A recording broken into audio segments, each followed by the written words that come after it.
곳이에요? 새들백 교회 왔다 갔다 하면서 하더라고요.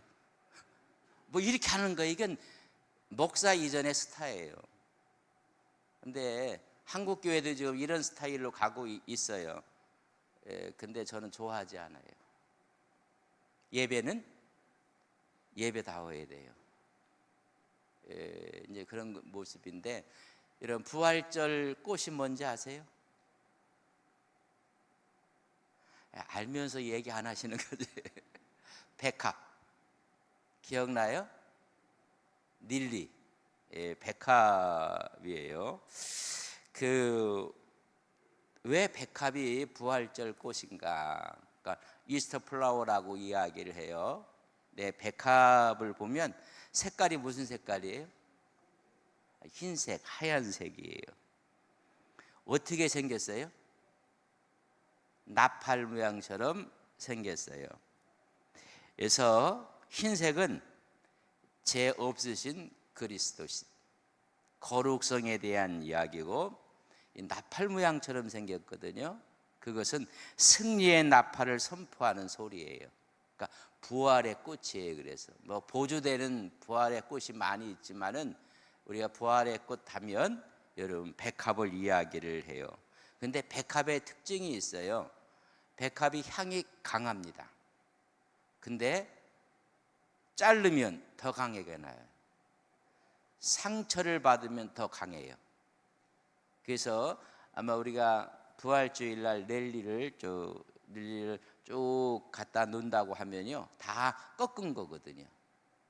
그러면 이 교회 전체가 향으로 가득 차요. 그러니까 상처를 입을수록 강한 향이 나요. 그래서 우리는 부활절의 꽃을 백합이라 그렇게 이야기를 해요. 옆 사람한테 부활절 꽃이 됩시다. 시작. 부활절 꽃이 됩시다.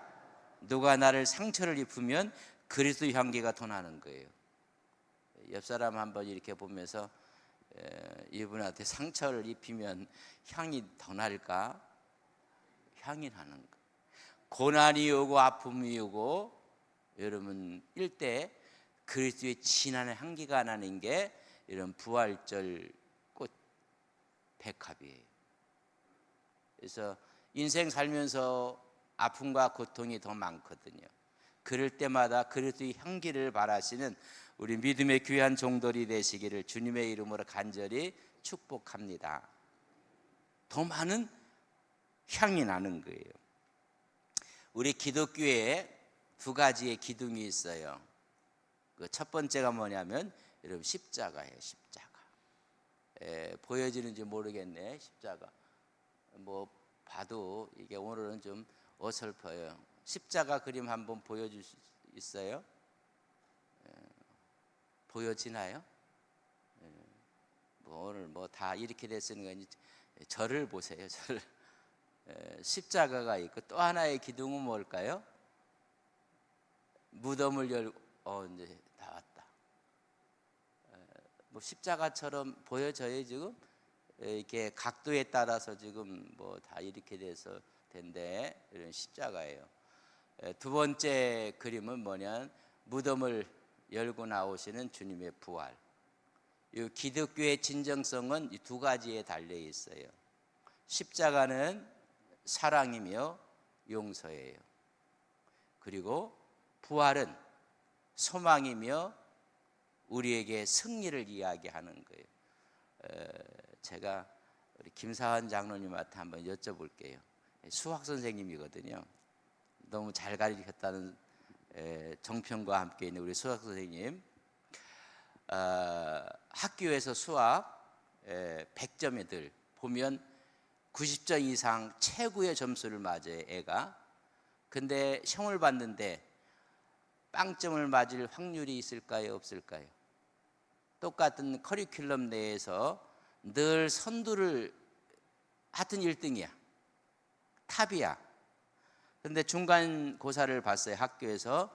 빵점 맞을 확률이 있어요, 없어요?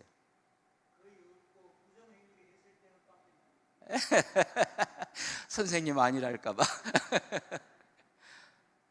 또 하나 제가 여쭤볼게요. 매일 빵점 맞아. 잘 맞으면 10점 맞아. 이런 애가 중간고사를 듣는데 100점 맞을 확률이 있어요, 없어요? 어떤 게 더 어려워요? 100점 맞던 애가 빵점 맞는 확률하고 빵점이 100점 되는 확률, 어떤 게 더 어려워요?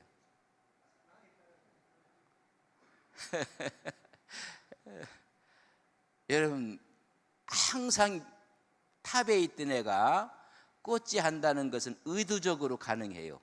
왜? 다 알아. 그러니까 일부러 답을 피해 쓴 거야. 그럼 빵점 돼요? 안 돼요?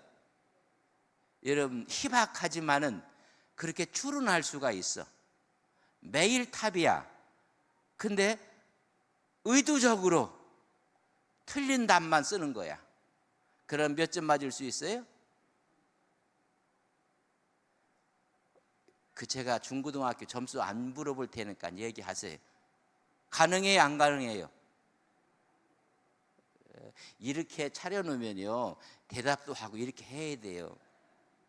이 분위기라는 게 이런 거거든. 아이 컨택을 하는 거고요. 가능해요? 안 가능해요? 가능해요. 자, 두 번째. 매일 빵점만 맞았어. 잘하게 5점, 10점이야. 근데 얘가 100점 맞을 확률이 있어요, 없어요? 이거 완전 불가능한 거예요. 최고의 자리에서 뚝 떨어져서 빵점이 된다는 건 십자가입니다. 하늘의 보좌에서 땅으로 뚝 떨어져서 마지막에 십자가에 못 박혀 죽이신 예수 그리스도. 여러분 이해 가세요? 불가능하지만은 가능성이 있는데, 그래서 모든 종교가 탄생한 교주의 날이 있는 거예요. 그러나 땅에서 십자가에서 마지막 저주받고 죽었던 사람이 하나님 나라 우편에 최고의 자리에 오른다는 건 전부 불가능한 거예요. 그러니까 다른 종교에서는 부활절이 없어요. 유독 우리 기독교만이 갖고 있는 가장 낮은 곳에서 가장 높은 곳으로, 그래서 로마서 8장 34절에 보면 그분이 죽으실 뿐 아니라 다시 살아나셔서 어디라고요? 하나님 우편에 계셨다고 했어요. 이 두 가지가 여러분 기독교의 존재 가치를 이야기하는 거예요. 가장 높은 곳에서 의도적으로 이 땅에 오신 거예요. 의도적으로. 여러분 최고의 점수를 맞는 의도적으로 빵점을 맞을 수 있어요. 의도적으로. 의도를 갖고 우리 땅에 오셨어요. 근데 오신 그분을 살리셔서 하나님 우편에 올리는 건, 이건 하나님의 역사 아니면 안 되는 거예요. 이런 다른 종파에서 그래서 다 흉내내요. 우리가 찬양대가 있으면요 찬불가도 하고 다 해요. 그러나 없는 게 뭐예요? 부활이에요. 부활. 우리의 승리, 우리의 기쁨, 우리의 소망 되시는 이 부활을 믿는 우리의 신앙은 여러분 하나님에서 큰 긍지와 자부심을 가지셔야 돼요. 다시 한번 예수님 부활하셨습니다. 이 두 가지의 기독교의 존재 가치가 여러분 서 있는 거예요. 여러분 십자가는 가장 높은 곳에 땅으로 내려오셨어요. 우리의 사랑이 우리를 용서하시고 우리를 품으시고, 그런 우리에게 가장 밑바닥에서 가장 낮은 곳에서 가장 높은 하나님 우편으로 올라가신 그분, 우리에게 승리를 주시는 거예요. 우리의 꿈과 희망을 주시는 하나님의 역사를 말씀하고 있는 것입니다. 그렇다면 이 부활이 정말 나에게 어떤 관계성이 있는가? 그 부활의 증거는 무엇인가? 여러 가지 부활의 증거를 이야기해요. 예수님께서 수차 이야기했어요. 살아나실 것이다. 그래서 예수님을 십자가에 못 박고 나서 여러분 종교 지도자들이 두려운 거예요. 저렇게 죽었는데 살아났다고 하면 이거 큰일 나는 거예요. 그러니까 시신을 여러분 보관하고 있어야 되고 간직하고 있어야 돼요. 그래서 시신을 지키는 거예요. 그래서 경비병들이 그 무덤을 지켰다고 했어요. 왜? 제자들이 와서 예수님의 시신을 훔쳐갖고 간 다음에 봐라, 우리 예수님 시신 없다, 그럴 수도 있다는 이야기죠. 그러나 예수님을 묻었던 그 무덤은 비어 있다는 것이 첫 번째 증거예요. 살아나셨다는 것입니다. 성경에 보면 20장 요한복음 1절에 보면 안식 후 첫날 일찍이 아직 어두울 때 막달라 마리아가 무덤에 와서 돌이 무덤에서 옮겨진 것을 보았다고 했습니다. 돌이 옮겨지고 그 안에 시신이 없는 거예요. 무덤이 비어 있다는 것입니다. 이제 큰일 났어요. 지진이 나고 막혔던 돌이 굴러가고 했을 때 경비병들이 다 도망가 버렸어요. 이제 큰일 난 거예요. 이 시신에 대해서 이 종교 지도자들과 경비병들이 어떤 거래를 했는지를 성경은 이렇게 기록하고 있습니다. 마태복음 28장 13절에 보면 이르되 너희는 말하기를 그의 제자들이 밤에 와서 우리가 잘 때에 그를 도둑질하여 갔다고 말하라. 그리고 단서를 달았어요. 15절에 보면 28장 15절 군인들이 돈을 받고 가르친 대로 하였으니 말이 오늘날까지 유대인 가운데 두루 퍼지니라. 뭐라고 했어요? 돈으로 매수를 했어요. 그래서 이 빈 무덤이 예수님의 벌, 우리가 여러 유적지를 가면 대부분이 어디 가는 거예요? 무덤 구경하러 가는 거예요. 우리 주님의 무덤은 없어요. 두 번째, 오늘 본문을 읽었던 사람처럼 부활한 주님을 누가 봐요? 게바가 봐요. 12 사도가 봐요. 500의 형제가 봐요. 그리고 야고보에게 보이고 마지막에 만삭되지 못하게 난 바울에게도 보여줘요. 여러분, 환각이라는 게 있어요. 너무 보고 싶고 너무 애절하면요 환상을 볼 수도 있어요. 근데 한 번에 500명이 봤다는 이야기는 여러분 불가능한 일이에요. 그분이 살아나셨다는 것입니다. 이 살아나간 주님을 본 사람이 누구냐? 마가복음 16장 9절에 보면 예수께서 안식 후 첫날 이른 아침에 살아나신 후 전에 7 귀신을 쫓아내어 주신 막달라 마리아에게 먼저 보이셨다. 이런 참 재미있어요. 가장 먼저 본 사람이 누구예요? 막달라 마리아. 막달라에서 살고 있는 마리아. 그러니까 앞에 있는 것은 지명을 얘기하면 돼요. 예수의 모친도 마리아고 이름이 많아요. 근데 단서를 붙였어요. 뭐에 잡혀있던 여인이에요? 귀신이 몇 명이에요? 7명 귀신에게 잡혀있는. 그러니까 그가 주로 섬겼던 사람은 귀신이에요. 귀신을 섬겼던, 귀신에 잡혀있던 자가 이제는 예수 그리스도를 알고 나서 그의 주인이 예수님 된 그가 가장 먼저 봐요. 그러니까 이런 목격자들과 이런 변화를 통해서 제자들의 변화뿐만이 아니라 이런 변화가 나요. 어느 분이 그런 이야기를 하더라고요. 어느 목사님이 시골로 가서 목회를 하게 됐대요. 근데 교인들이 지금 새로운 목사님이 오셔서 교인들이 이제 나온 거예요. 한 사람, 두 사람 또 나오고 같이 신앙생활 하다 보는 거. 근데 어느 날 갑자기 또 한 사람씩 다 안 나오더래요. 안 나오더래요. 근데 그걸 이제 누가 봤네? 그 동네에 용한 무당이 있어요. 무당이. 그러니까 무당이 참 새로운 목사가 왔는데 교회가 저렇게 한 사람 한 사람 부흥하는 걸 보고 자기 일에 지장을 받을 것 같아 갖고 좀 이렇게 했는데 어느 날 보니까 한 사람 한 사람 다 교회를 떠나더래요. 그러니까는 기뻐한 거예요, 이 무당이 다. 근데 알고 봤더니 자기는 뭘 섬기는 사람이에요? 귀신을 섬기는 사람이고, 저기 새로운 목사는 뭘 섬기는 사람이에요? 야훼 하나님을 섬기는 것이고. 그러니까 업종이 같은 거야. 신을 섬기는 거야. 귀신을 섬기고 하나님을 업종에 갔다는 말이 뭔지 모르나요? 다 나가길래 알아본 거예요. 왜 그랬냐 했더니 이 목사의 정체를 아는 거야. 교인들이. 그 정체가 뭐냐면 이혼한 거야. 사별이 아니라 이혼하고 그러고 다른 여자와 재혼을 했어. 이게 교인들이 못 받아들인 거예요.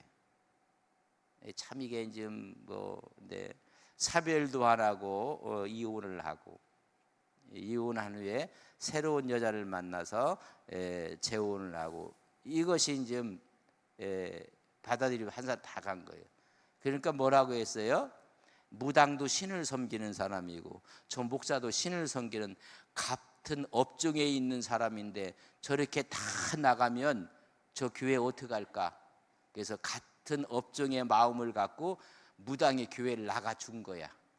그래서 같은 업종에 있는 사람들이 도와줘야 될 거 아니야. 왜 교회를 나갔어요?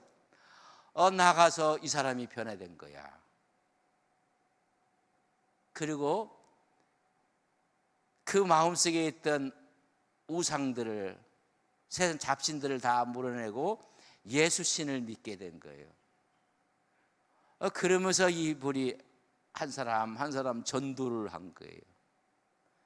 여러분, 부활한 주님이 들어가면 악한 7 귀신이 들렸던 이 마리아가 변하듯이, 여러분, 부활의 증거는 변화예요. 변화.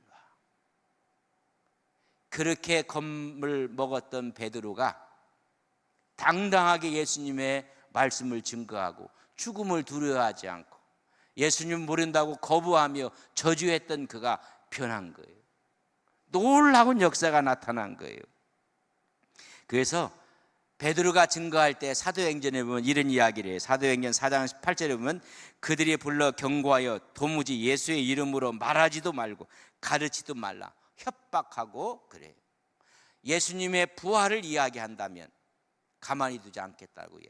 그때 베드로가 하는 말이 4장 19절에는 베드로와 요한이 대답하여 이르되 하나님 앞에서 너희 말을 듣는 것과 하나님 말씀을 듣는 것보다 옳은가 한다 판단하라.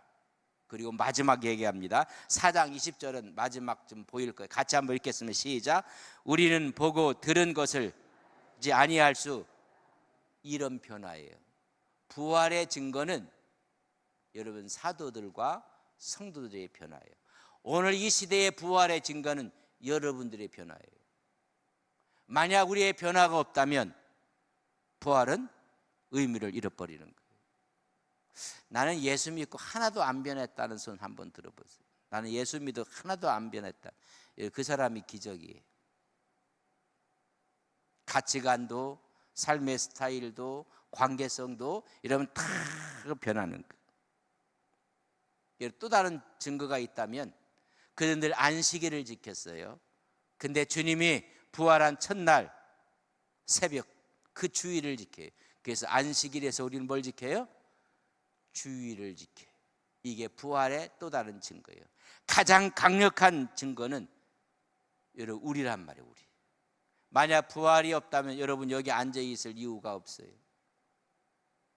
부활이 없다면 우리 믿음이 다 헛것이라는 것입니다. 이 부활의 꽃 백합처럼 우리는 주 안에서 순결하고 하나님의 복음의 나팔을 부는 우리 온 성도들이 부활절의 꽃 백합이 되시기를 주님의 이름으로 간절히 축복합니다. 이 백합은 상처를 받을수록 강한 향을 내는 거예요. 여러분, 제자들은 부활의 생명이 있기에, 그걸 믿었기에 억압과 핍박과 순교가 있을 때마다 하나님의 놀라운 역사가 일어난 거예요. 그 역사를 지금 우리가 이어나가는 것이 부활의 의미예요. 부활을 믿는 사람은 아무리 절망 가운데서도 무너지지 않고 희망을 갖고 소망을 갖는 거예요. 우리 그런 믿음의 종들이 되시기를 주님의 이름으로 간절히 축복합니다. 우리 다 함께 눈을 감읍시다. 죽음을 뜯고 피어난 생명, 부활 생명입니다. 그 부활 생명을 상징하는 꽃은 백합 백합입니다. 백합은